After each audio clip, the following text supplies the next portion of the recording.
미카엘과 그의 사자들 교회 63번째 설교를 시작하겠습니다. 요한복음 13장 18절로 30절까지 봅니다.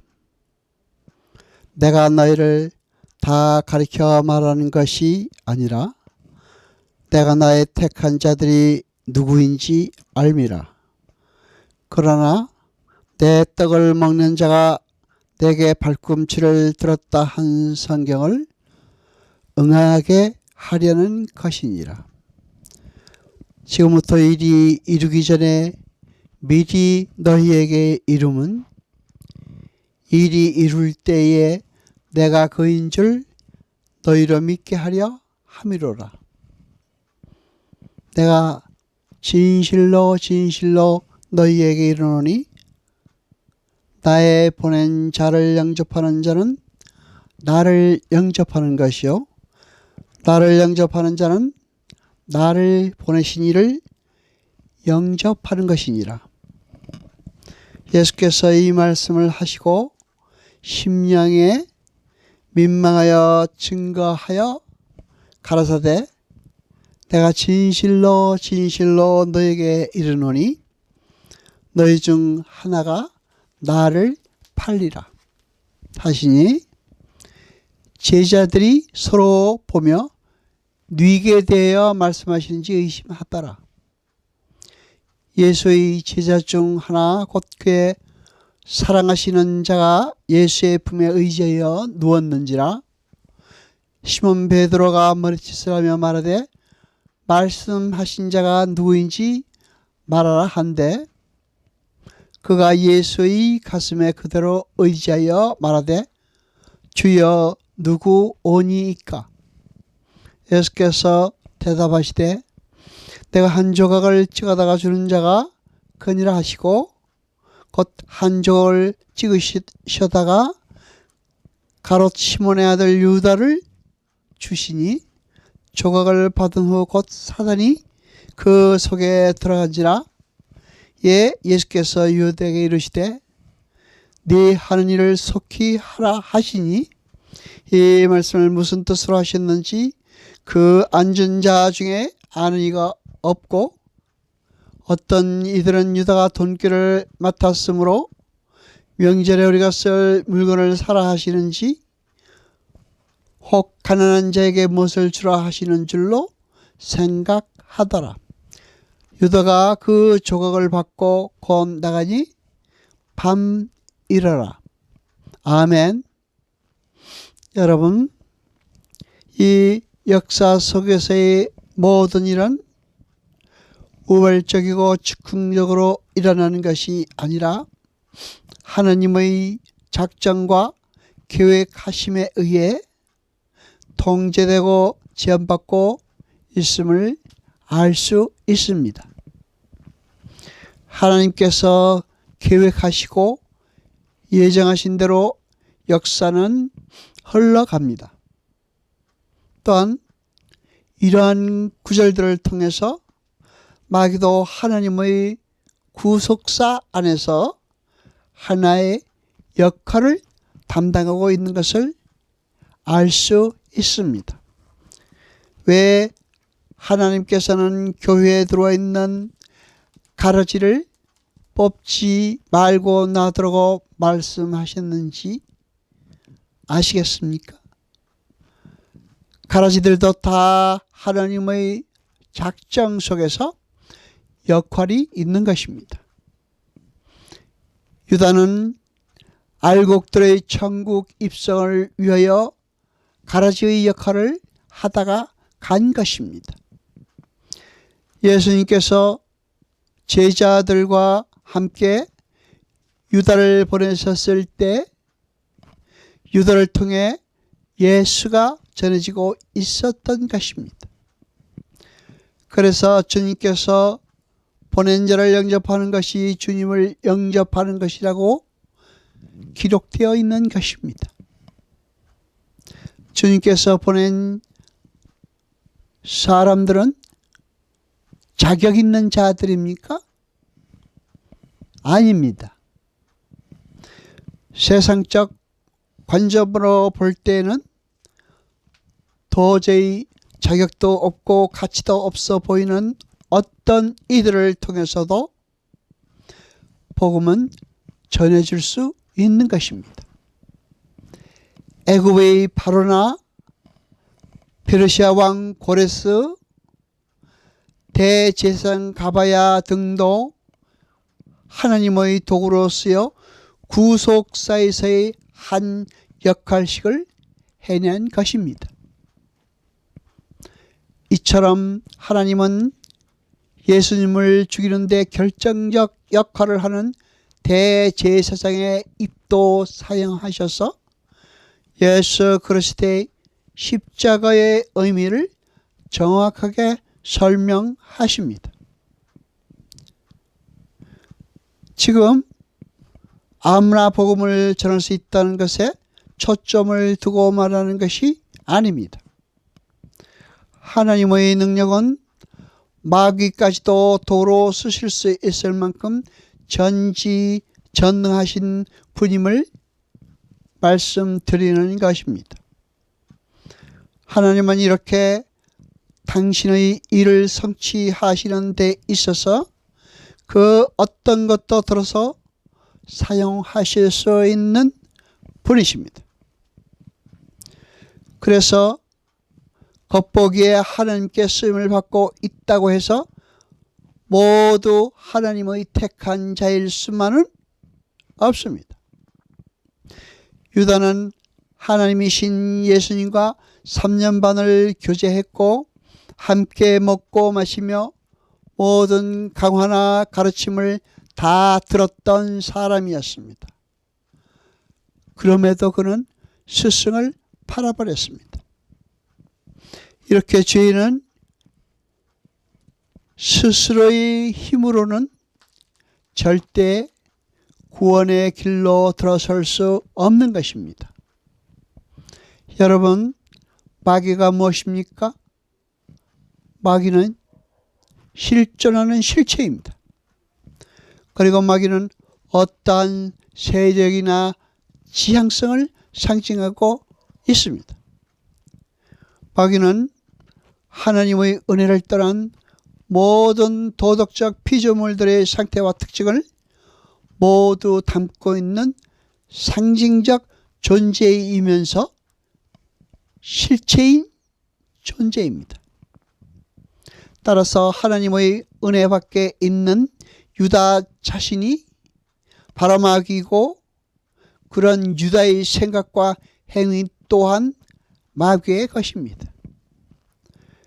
그러니까 마귀가 들어간 유다의 모습은 바로 예수를 믿기 전의 죄인들의 모습이며 예수를 믿고 난 후에도 옛사람의 형태로 남아있는 죄의 잔재의 모습인 것입니다.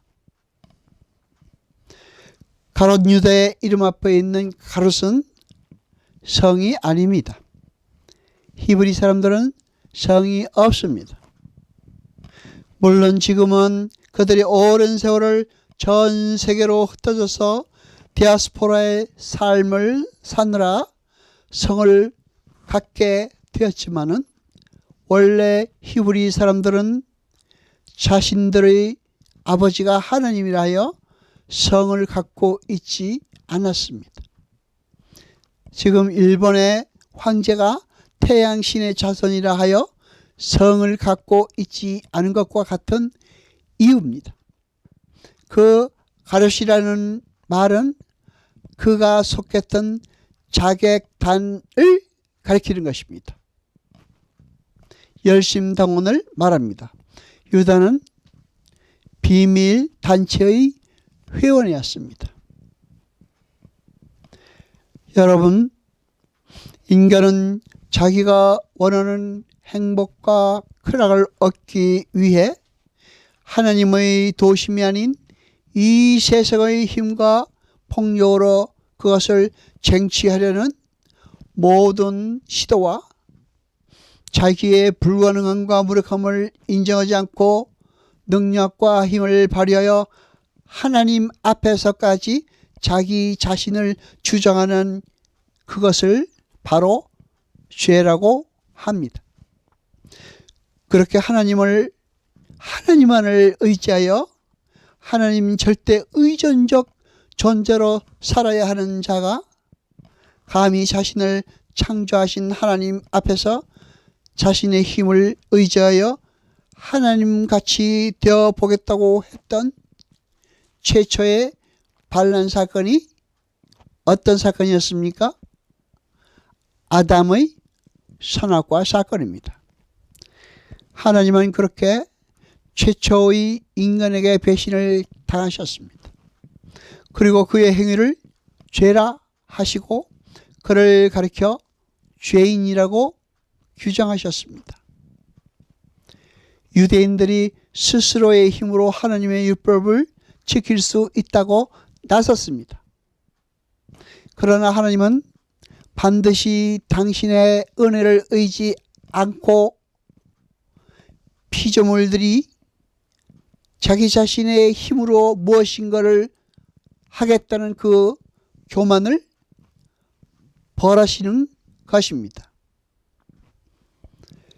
그러니까 아담의 타락, 민족적 이스라엘의 실패, 유다의 배신은 한 가지 이야기를 여러 가지 다른 각도에서 그림으로 그리고 있는 반복적이며 점진적인 기록이며 그들이 심판을 받는 것은 당연한 일이 되는 것입니다.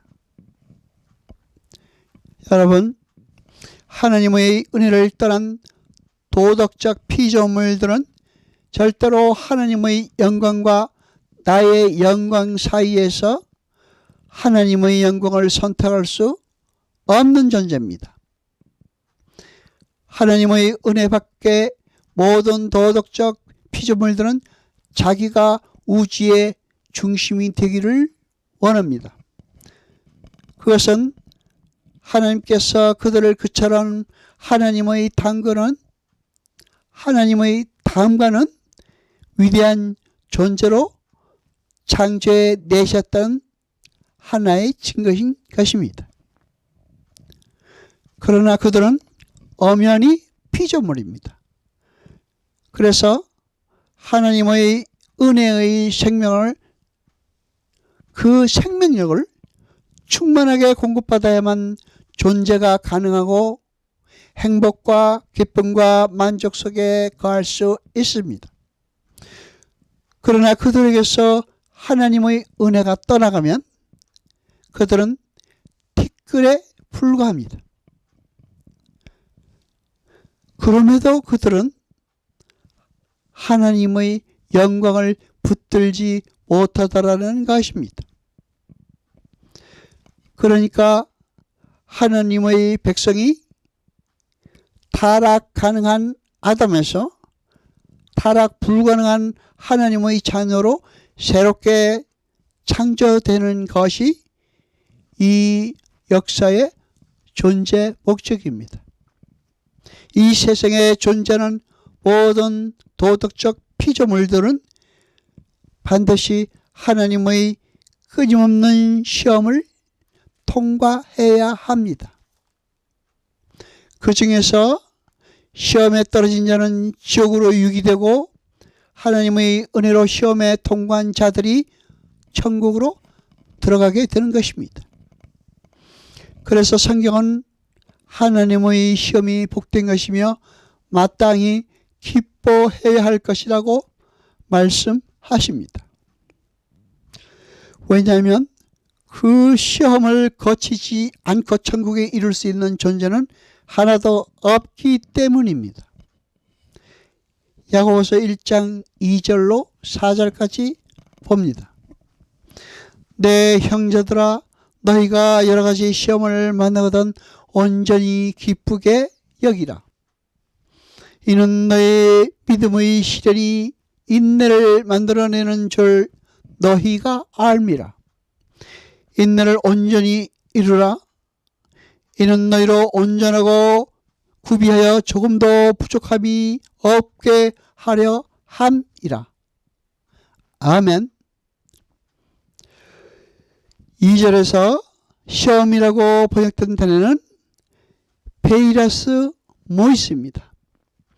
그 단어는 믿음의 연단을 위하여 하나님이 허락하시는 어떤 것, 영어로 말하면 테스트를 말합니다. 야고보서 1장 13절로 14절까지 봅니다.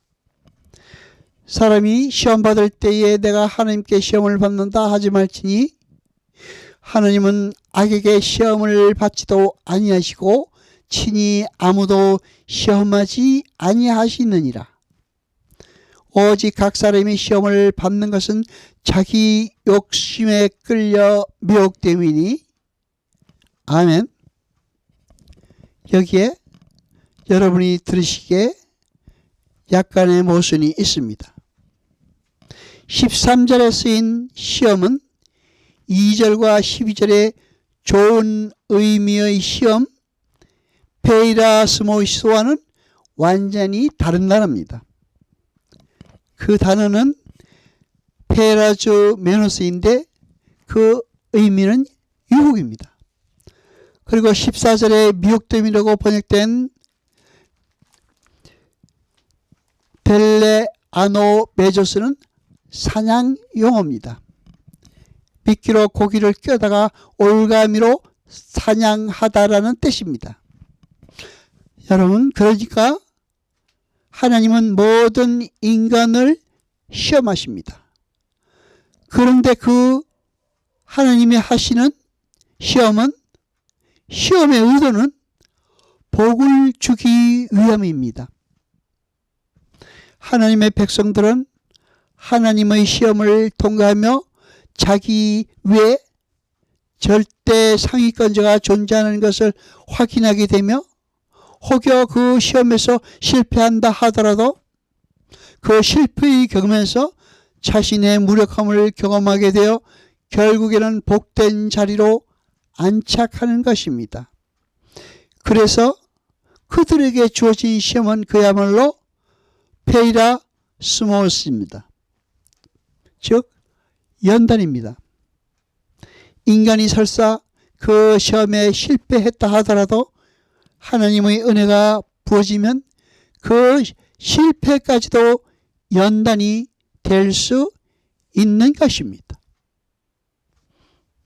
여호와 아버지 하나님 거룩하시며 세세토록 영광과 찬송 받으소서. 말씀을 들을 때 깨닫게 하시며 우리로 진리를 알게 하소서. 이 모든 것 감사드리며 우리 주 예수 그리스도 이름으로 기도드리옵나이다. 아멘.